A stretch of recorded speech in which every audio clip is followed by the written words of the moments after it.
What's up, guys? Oh my gosh, UFC 311 has turned into an absolute circus. Arman Tsaryukan pulls out the day before the fight, and Renato Moicano steps up on 1 day's notice to face Islam Makhachev for the lightweight title.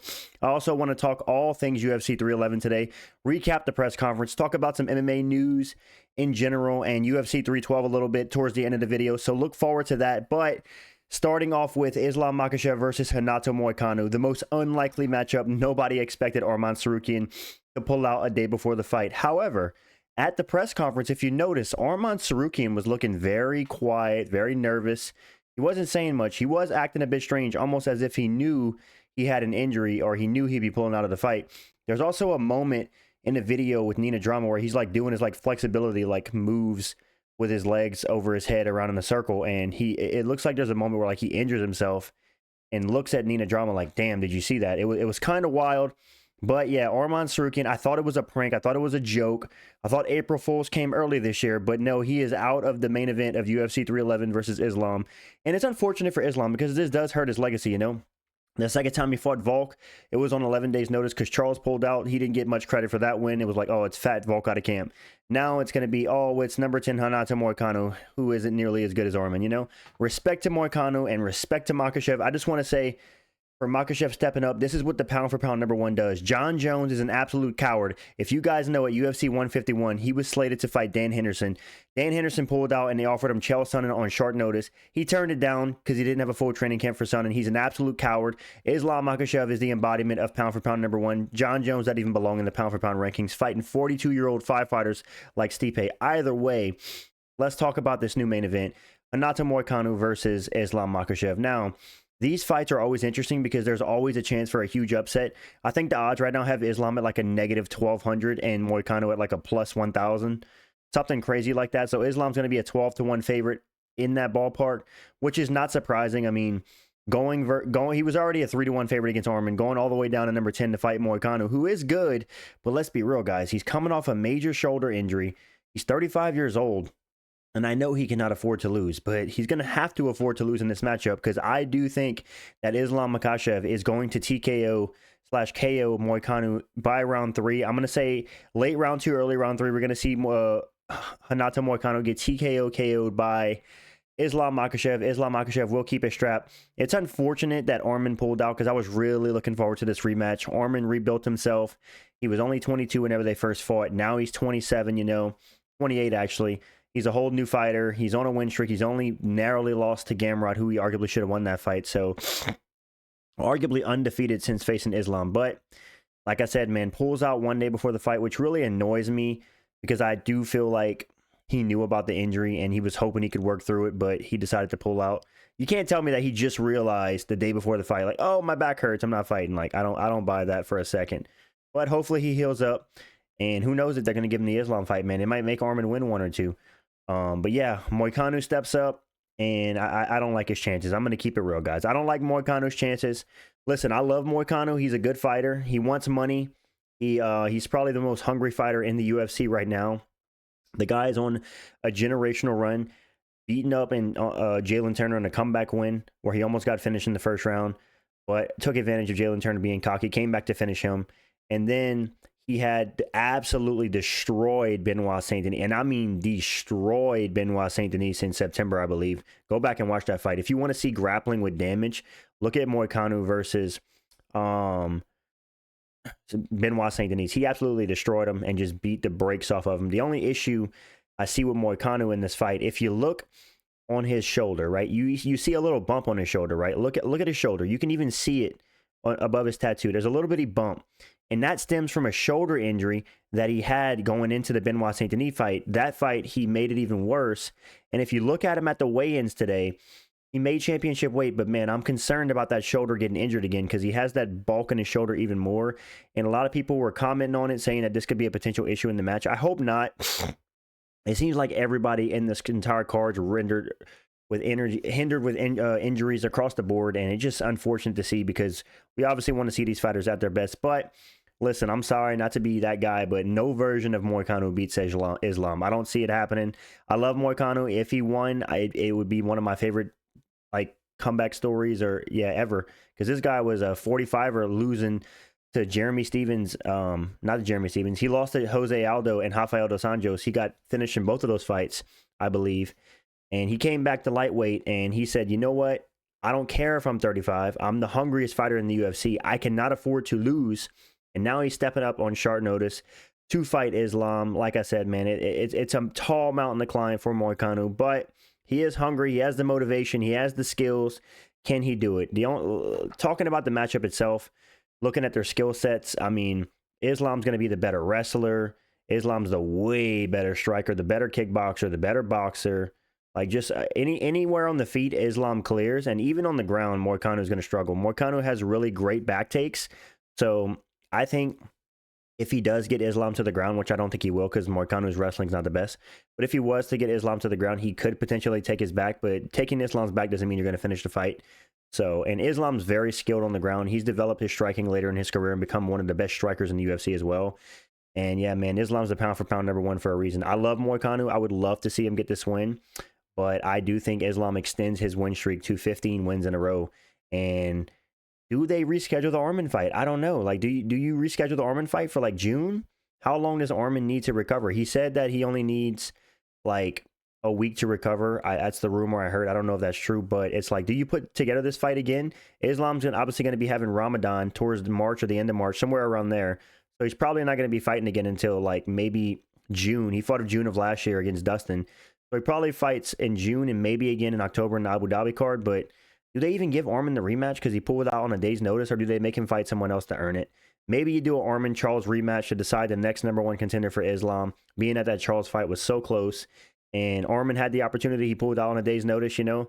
I don't think you should reward that. I know guys get injured, but pulling out the day before a fight, I'm not a fan of it. Like, I'm sure there's no way he knew, like, he didn't know he was injured this entire time, and he just decided to pull out of the fight right before it happened.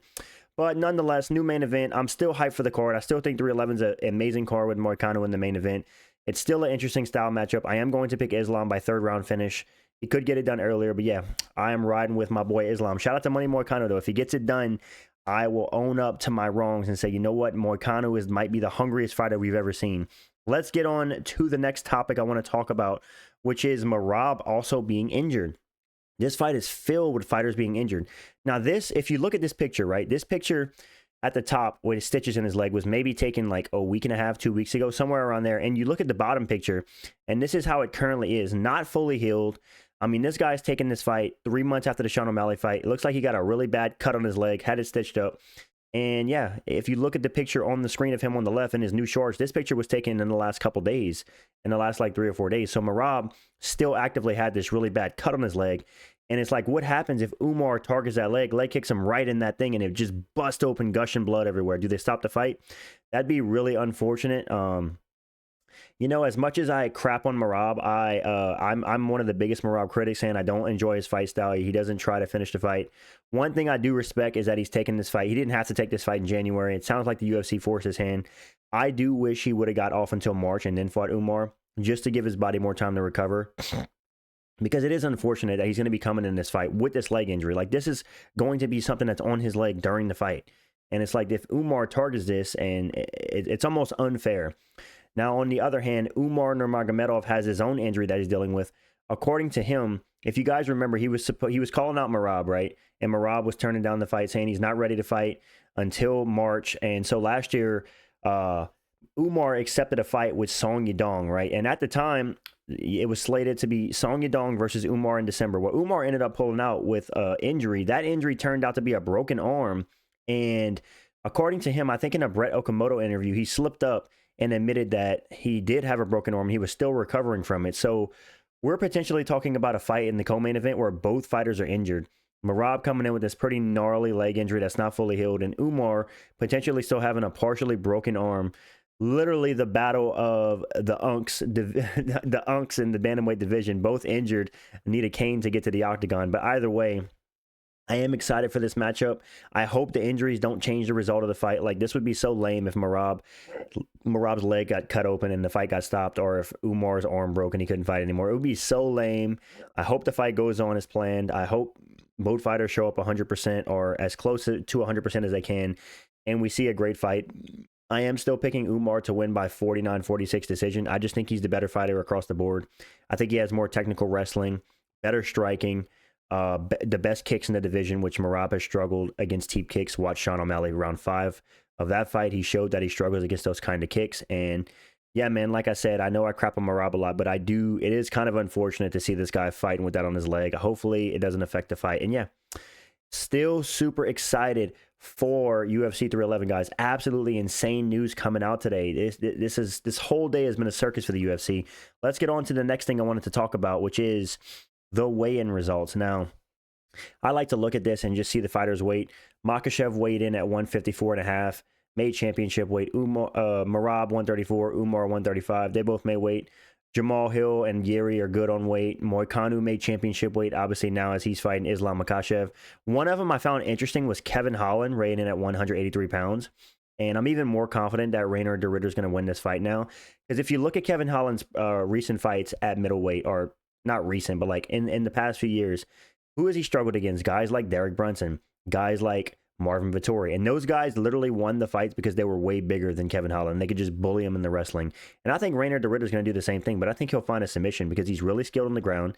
He has a lot of submissions on his record. And the fact that Kevin Holland is coming in under the middleweight limit, showing that he's not a true middleweight. Naturally, he's a middleweight, but let's be real. He's a welterweight in today's standards because if you don't cut weight, you're going to be the smaller guy and you're going to pay for it. So unless Kevin Holland just gets a knockout against Renato de Ridder, which I don't see happening, I think Renato de Ridder is just going to smudge grapple him into a submission eventually.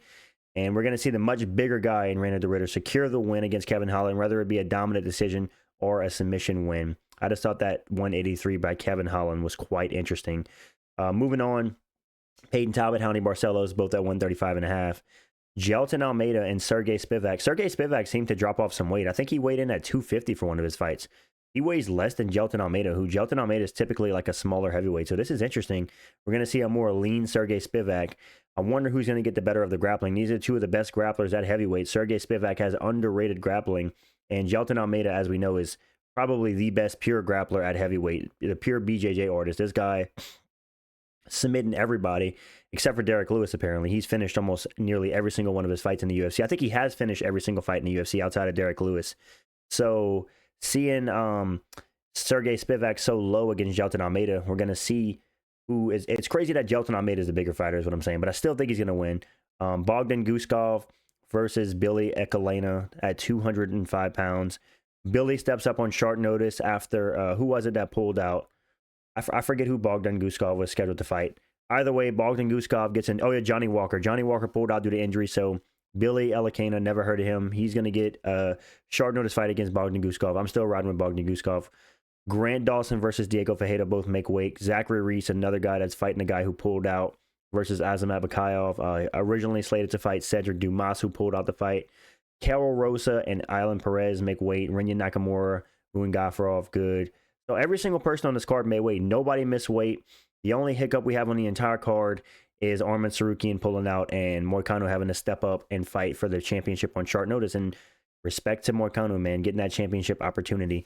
Let's get on to the next topic I wanted to talk about, which is O'Malley will be in attendance at UFC 311. Now, I'm not going to lie, when I originally read this, it really annoyed me because this just tells me, even if you read the article, Dana White, I think he's going to be watching Merab Umar closely and could possibly fight the winner.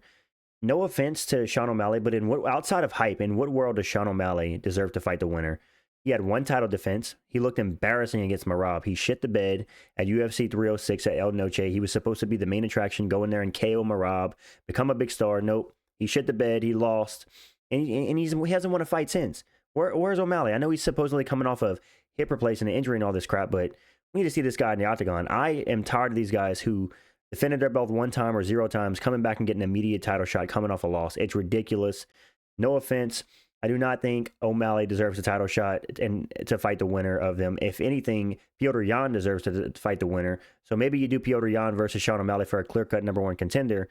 Either way, Sean O'Malley will be in attendance for UFC 311. And yeah, I thought this was an interesting article by Dana White, Dana Pink as they call him.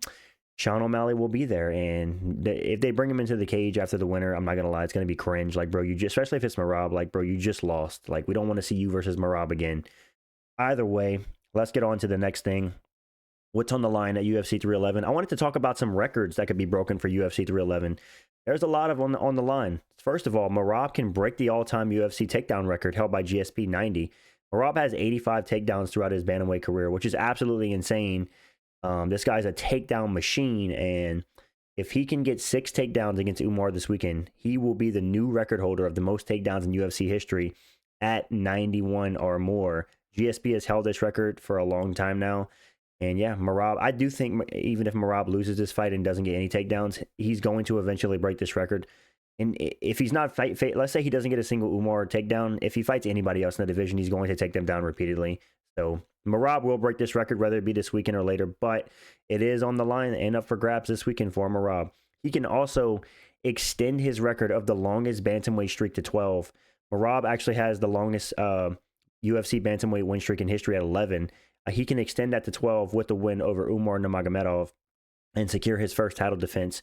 So a lot of people aren't talking about Merab having the longest win streak at bantamweight.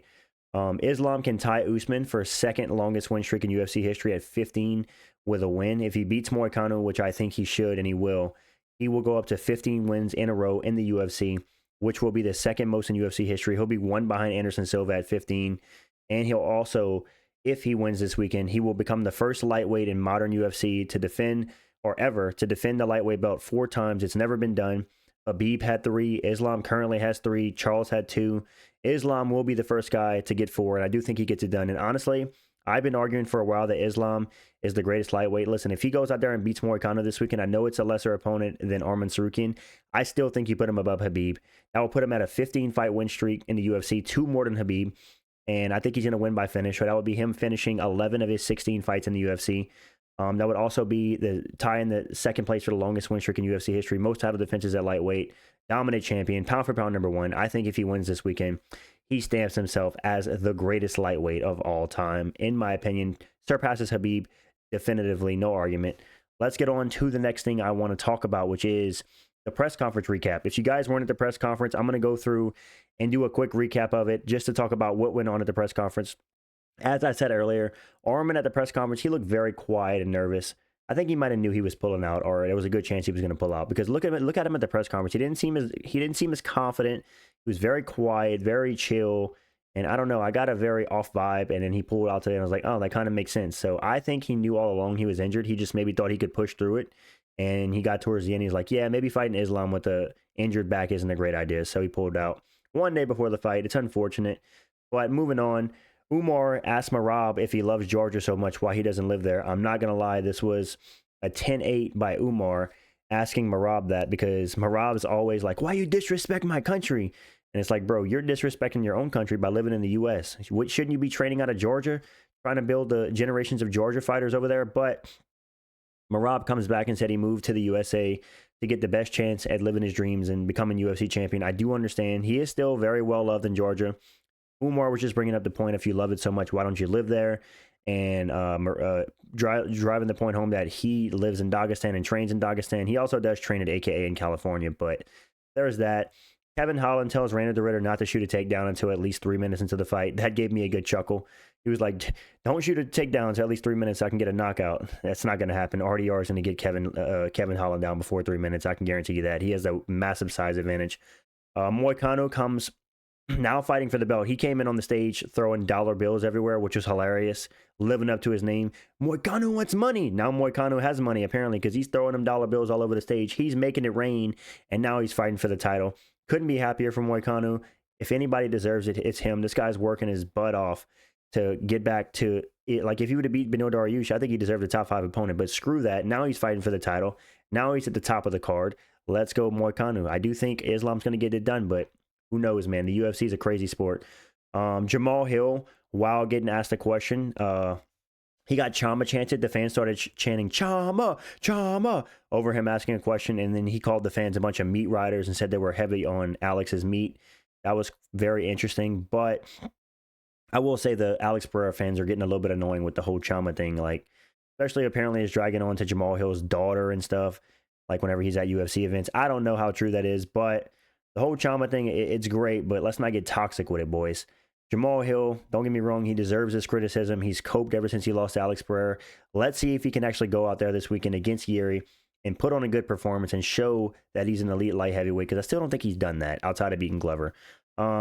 Yuri, being the wholesome guy that he is, the absolute Chad, he shaves his head to support a cancer patient, flies her out to the fight, also donating $50,000 to that cancer patient, and Dana White's going to match that $50K. That was probably the most wholesome moment of the press conference. How can you not like this guy, Yuri? He's a samurai, he's a stand-up guy, just an all-around good fighter. And man, let me talk about Yuri. Bald Yuri has aura, guys. Ever since he got KO'd by Pereira and his ponytail was snapped in half, I think that lost aura, but he might have his aura back. So yeah, this was a quick press conference recap. This is pretty much everything interesting that happened at the press conference. Umar and Merab had a back and forth about their nationalities and who lives where. And yeah, this was just a quick recap for the people that did not watch. Let's get on to the next thing I wanted to talk about, which is Clay Guida and Holly Holm. Clay Guida is removed from the UFC roster after nearly 19 years of the promotion. Clay Guida, a UFC fighter since 2006, finally cut from the roster. I think he's like 1-4 in his last 5, 43 years old. It was about time old man Guida get cut, man. Listen, he had a great run. Clay Guida is in the Hall of Fame for his fight with Diego Sanchez back in the day. An absolute bona fide legend of the lightweight division. But listen, man, he served his time, and the Carpenter, it's time for him to take on a coaching role or something, because he's 43 years old. And I know these fighters have a hard time letting go, but it was time for Clay Guida to let go. I'm glad he got cut, not because I don't like him, but because I think it's time for him to move on with his life. And he had a great career with the UFC, man. One of the greatest careers of longevity. Like, Clay Guida has been around forever, and he still got some wins later on in his career. So yeah, respect to Clay Guida. Holly Holm also is released by the UFC, but in her case, it was her choice. She has to be released, wants to explore free agency. I think she said she wants to go into boxing and MMA. She wants to do both. So that's quite interesting from Holly Holm. We'll see where she ends up. But yeah, I thought this was interesting. These people, Holly Holm's been with the UFC, I think, since like 2013, Clay Guida since 2006. So crazy that these two are not fighting for the UFC anymore. But they are both 43 years old, and I do think it's time for them to move on. I think Holly Holm should retire. I mean, what else do you need to do at 43 years old, you know? You don't need to be in combat sports anymore. You did your time, Holly Holm. Go enjoy your life. Let's get on to the next one, which is Chris Weidman retires. I saw this. I'm not shocked. Dana White called for Chris Weidman's retirement. He called for Clay Guida and Chris Weidman's retirement after UFC, I think it was 309. He called for both of their retirements, and I think it was the correct thing to do, as they both looked pretty bad in their fights. They both got destroyed. I mean, Chris Weidman got TKO'd by Eric Anders, and Clay Guida got sliced like butter by Chase Hooper. So yeah, good to see Chris Weidman retire. An absolute legend. The guy to take Anderson Silva off his long win streak, won the rematch, broke his leg with a check leg kick, and in a crazy twist of fate, was also part of another leg break in UFC history where he broke his leg against Uriah Hall. Uriah Hall becoming the first fighter in UFC history to win a UFC fight by TKO without throwing a single strike. Chris Weidman went on a great title run, had 3 title defenses, won the belt, a great middleweight champion. But after he lost the belt, man, he just can never find that same success. People forget, man. Weidman ain't been the same fighter since USADA came around, but y'all ain't ready for that conversation. No, I'm joking. Either way, 1-2 eye poke Weidman, rides off into the sunset. He's retiring. I'm happy for Weidman, man. He deserves to retire and spend time with his family. He's 40 years old. No need to put his body through more training camps and more trauma. He's went through a broken leg. He's came back. He's won a fight. He's done it all. Right off into the sunset. Shout out Chris Weidman. Let's get on to the next thing, which is Victoria Dudikova apologized for setting a bad example. Now, this is a huge red flag for me. Let's read what she said. This is the girl that, if you guys don't remember, on the last fight card of the year, or the first fight card of the year this year, she was the girl that slapped her husband or one of her coaches in the face, which happened to be her husband. This is what she said. The emotions have calmed down a bit. First of all, I would like to apologize to my husband and coach. I was upset that at a difficult moment he turned away from me and did not want to go into the cage. This is not an excuse, and I'm not looking for an excuse for myself. I did the wrong thing. I could not control my emotions. I set a bad example for athletes in the younger generation. I want to apologize for a sports fan. Thank you for everyone who stays with me in such a difficult situation. Now, I'm not going to lie. This is a terrible look. Just think about it, guys. If you're willing to slap your husband in the face on live TV, what are you doing behind closed doors, you know? Is this man being abused? And I've heard stories of her doing other shady stuff and just nasty stuff. I have to do the research. I haven't done it. But this is the only thing I've seen that I can confirm that she's done. She slapped her husband on live TV because apparently he didn't want to go into the cage. And like I said, man, if you're willing to do this on live TV, then what are you willing to do behind closed doors? keep your hands to yourself, man. Never a reason to hit somebody in the face, especially the guy who's your coach and loves you, is married to you. I think this is not a great look. I don't think her apology does much justice, in my opinion. Just keep your hands off of people. I'll leave it at that. Let's get on to the last slide. UFC 312. We need to talk about this. UFC 312 is slated to be one of the worst UFC pay-per-views in history. Guys, we're 3 weeks out from the fight, from the UFC 312 card, and look at the card. This is an absolute abomination. Justin Tafa versus Alisson Teixeira. I never heard of that guy. Jimmy Crute, Adolfo Bellato. Never heard of Adolfo Bellato. Jimmy Crute looks like he's fighting underwater whenever he fights. An absolute embarrassment. And Zhang Weili versus Tatiana Suarez. Okay fight. Dricus du Plessis versus Sean Strickland. Fighting in Australia. And I've heard a rumor that the reason they're struggling to get Australia pay-per-views is that Australia charges a crazy amount of tax for the fighters. And only non-native fighters have to pay that. Apparently, they don't tax Australian fighters. Let me know in the comments if that's true. But the fact that they take a crap load of your money in Australia through taxes, I understand why a lot of UFC fighters don't want to fly from the U.S. halfway across the globe to fight in Australia. No wonder this card's crap. But with that being said, this is an absolute abomination to the Australian fan base. And they deserve better, man. They deserve better. I mean, they're getting done worse than Canada. This is awful. Like, outside of the main event, like, this is an Apex fight night right here. Like, this is your average Apex card outside the top title fight. I mean, what are we doing, UFC? Three weeks from the card, unless they got some crazy stuff up their sleeve, this card is slated to be one of the worst pay-per-views of all time. Like, I don't even know if this is worth doing a fight companion for. Like, maybe the main event and that's it, but this is an absolute embarrassment for a card. Yeah, man, I feel for the Aussie fans. Bedtime, I know you're... I know bedtime is... She dropped a video talking about how bad the card was. I know he's raging over there, and he should be, man. This is a joke. DDP versus Sean Strickland is the only good fight on this card so far. Like, what are we doing, UFC? We're 3 weeks out. Where's Kamaru Usman, you know? Why is Jack Della Maddalena fighting on the London card? Why is he not fighting on this card? He's Australian, man. Like, where's these fighters at, man? Yeah, I really hope the UFC has like 4 or 5 crazy fights they're holding back from us, and they're going to announce on the broadcast tomorrow, because otherwise, UFC 312 is absolutely cooked. But yeah, this is a recap of all the recent MMA news, guys. This is a new thing I want to do on my channel, just talking about and recapping all the news in the MMA space. And today was an absolute crazy day of news across the board. I was shocked when I looked at my phone seeing that Tsaryukan pulled out, but I'm still hyped for UFC 311. Let me know in the comments what you think of all this news. If you guys like the news videos, and I should make it a new regular thing on the channel, drop a like to let me know that. Subscribe to the channel if you're new. Appreciate all the support recently, guys. I'm out, and peace.